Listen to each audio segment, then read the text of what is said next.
नि त्यो भइरहेको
त्यस कारणले तपाईहरु यहाँ आउनु भयो विशेष गरी हामी यहाँ घुम्नु आएको भनेर सोच्नु हुँदैन हामी चाहिँ के गर्न आएको तीर्थ दर्शन गर्न आएको भनेर सोच्नु पर्छ हैन अनि विशेष गरी यो ठाउँ भनेको चाहिँ धेरै पहिला भनेको साक्यमुनि अहिले बुद्ध छ नि उहाँको ठ्याक्कै अघिल्लो जन्ममा हो है अघिल्लो जन्ममा चाहिँ यहाँ चाहिँ विशेष गरी भने यहाँ चाहिँ न्याउकै कुलमा जन्मेको हो भन्छ एउटा न्याउकै कुलमा जन्मेको हो त्यो बेला पनि भन्छ त्यसकारण हाम्रो न्याउ जातिहरू चाहिँ यहाँ बढी मान्छे मरिसकेपछि पितृहरूको नामले पूजा गर्ने यहाँ तल स्तूपमा आउँछ बढी हुँदैन त्यो चाहिँ हामी पहाडीलाई चाहिँ थाहा हुँदैन काठमाडौँमा बस्नेहरूलाई पनि थाहा हुन्छ है विशेष गरी यसको जुन यहाँ चाहिँ त्यो बेला चाहिँ प्राचीन कालमा धेरै पहिला चाहिँ उहाँको चाहिँ बोधिसत्व त्यो बेलामा बोधिसत्व भएको बेलामा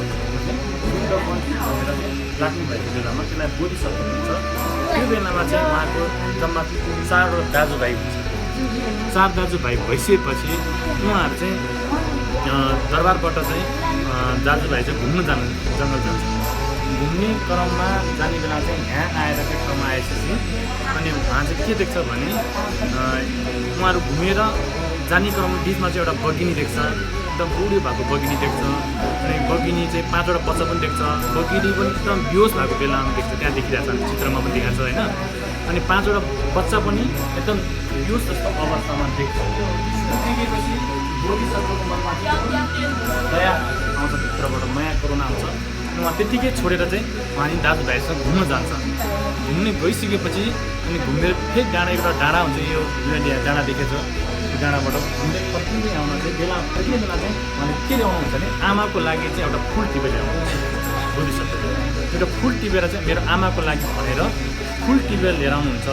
त्यो फुल लिएर आएर फर्किने क्रममा यहाँ आइसकेपछि चाहिँ उहाँको दाजुभाइलाई सोध्छ, बोधिसत्वले के सोध्नुहुन्छ भने त्यो के हो भन्दा त्यो चाहिँ बगिनी हो, त्यसले के खान्छ भन्दा मासु खान्छ। अनि त्यो किन त्यस्तो अवस्था बेहोस भएको भन्दाखेरि ऊ चाहिँ बुढी भएर उसले चाहिँ शिकार किन्न नसकेर चाहिँ उसँग चाहिँ बच्चा पाएर पनि उसले खान नसकेपछि उसमा दुध आएन।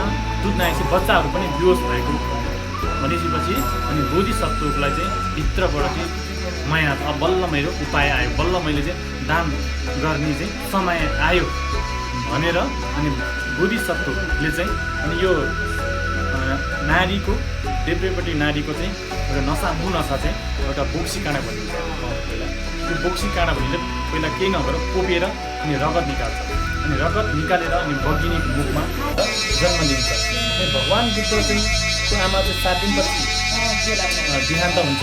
अनि पछि चाहिँ कसले पाल्छ भने त्यो बगिनी चाहिँ भगवान् बुद्धको जुन सन्तानी आमा प्रजापति गौतमी भएर अनि बुद्धलाई चाहिँ पालेको हुन्छ त्यो बगिनी चाहिँ। अनि उहाँको जुन 5वटा बच्चाहरू डमरू, त्यो बच्चाहरू चाहिँ बुद्धको महान शिक्षा चेलामध्ये चाहिँ बुद्धको महान चेला चाहिँ को थियो भने उच्च चेला चाहिँ पञ्चवती भिक्षुहरू थियो। आनन्द, बुद्ध, महत कल्याण भन्नेहरू अनि पश्चात भन्ने त्यो चाहिँ बुद्धको महान चेला भएर चाहिँ त्यो बगिनी जन्म हुन्छ। त्यस कारण त्यही जन्ममा चाहिँ बुद्धले शरीर दान गरेको। त्यही भएर हामीले ताक भनेको चाहिँ ताक्मो भनेको चाहिँ बगिनी भनेको, 2 भनेको चाहिँ उहाँको शरीर भनेको, जिम्बा भनेको चाहिँ दान गर्नुभएको। उहाँले चाहिँ के दान गर्नुभयो, बोधिसत्वले चाहिँ आफैले दान गर्नुभयो। त्यस कारणले दानमा पनि के पारा हुन्छ, दानमा चाहिँ 3 प्रकारको दान पारमिता हुन्छ। एउटा शैली जिम्बा भनेको चाहिँ धर्मदान, मान्छेलाई धर्म सिकाएर धर्मदान। अनि सांस्कृतिक जिम्बा भन्ने हुन्छ। अनि एउटा सांस्कृतिक जिम्बा भनेको चाहिँ अभेदान होइन। अभेदान भनेको चाहिँ बोधिसत्वले नै आफ्नो शरीरले काटेर दान दिन सक्छ, त्यस्तो हुन्छ। अनि त्योभन्दा अगाडि नै भगवान् बुद्धले आफ्नो श्रीमती, छोराछोरी, धन सम्पत्ति सबै दान गरेको कथाहरू नै आउँछ। त्योभन्दा यो जुन यो बगिनीभन्दा पहिलो जन्म छ उहाँ त्यस्तो आउँछ। त्यस बेला चाहिँ अनि के भयो कि बुद्धले चाहिँ बुद्ध प्राप्त गर्ने बेला चाहिँ सबै कुरो पत्ता लगाएर यो ठाउँमा चाहिँ हामीले के गर्न सक्छ भने हामी चाहिँ त्यो ठाउँमा चाहिँ आइसकेपछि हामीले चाहिँ मेन भनेको नै दान पारमितालाई चाहिँ अर्थाङ्ग दिनुपर्छ। किन भन्दा यही ठाउँमा बुद्धले दान दिनु भएर शरीर दान दिनु भएर नै हामीले बुद्ध बन्नुभयो। त्यस कारणले बुद्ध बन्नुभएको कारणले हामीले चाहिँ अब दान पारमितामा पनि हामीले के दान दिन सक्छ भने वस्तुदान होइन। एउटा अभेदानमा चाहिँ अब शरीरहरू दान गर्न सक्ने, आँखा भने आँखा, जे मागे त्यही दिन सक्ने। एउटा चाहिँ वस्तुदान भनेको चाहिँ हामीले भौतिक चिजहरू जे छ नि, अब प्रसादहरूदेखि लिएर हाम्रो भौतिक चिज जे आफूले सक्नेछ त्यो दान गर्ने। तर त्यो पारमित हुनु लागि चाहिँ कस्तो हुनुपर्छ भने एउटा बोधिसत्व खाने मन हुनुपर्छ। कस्तो भने त्यो दान गरिसकेपछि चाहिँ मैले यो दानले चाहिँ उसलाई चाहिँ के फाइदा होस् भने मलाई एकदम फाइदा होस्, र मलाई चाहिँ के फाइदा होस्, म चाहिँ बुद्ध बनोस्, म चाहिँ एउटा बुद्ध बन्ने चाहिँ एउटा भिजन बनोस् भनेर चाहिँ हामीले यो ठाउँमा आइसकेको जहिले पनि प्रार्थना। बुद्ध धर्ममा चाहिँ मेन भनेको मलम र अनि उहाँ भन्छ। मलम भनेको चाहिँ प्रार्थना। प्रार्थना कति के गर्नुपर्छ भने म पनि एक दिन बुद्ध भएर सर्व प्राणीको हित काम गर्नु पाओस् भनेर, सर्व हित अरूको लागि काम गर्नु पाओस् भनेको चाहिँ एउटा प्रार्थना। तर उहाँ चाहिँ बुद्ध बन्ने भिजन होस् यो चाहिँ मैले गरेको प्रार्थना चाहिँ बुद्ध भएर चाहिँ जाओस् उहाँ भएर। अब हामी चाहिँ अहिले गुन्डाहरू चाहिँ एकदम भनेको चाहिँ मेन भनेको चाहिँ हावा। हाम्रो शरीरमा चाहिँ के छ भने धुवा भन्छ, घसी पनि हुन्छ।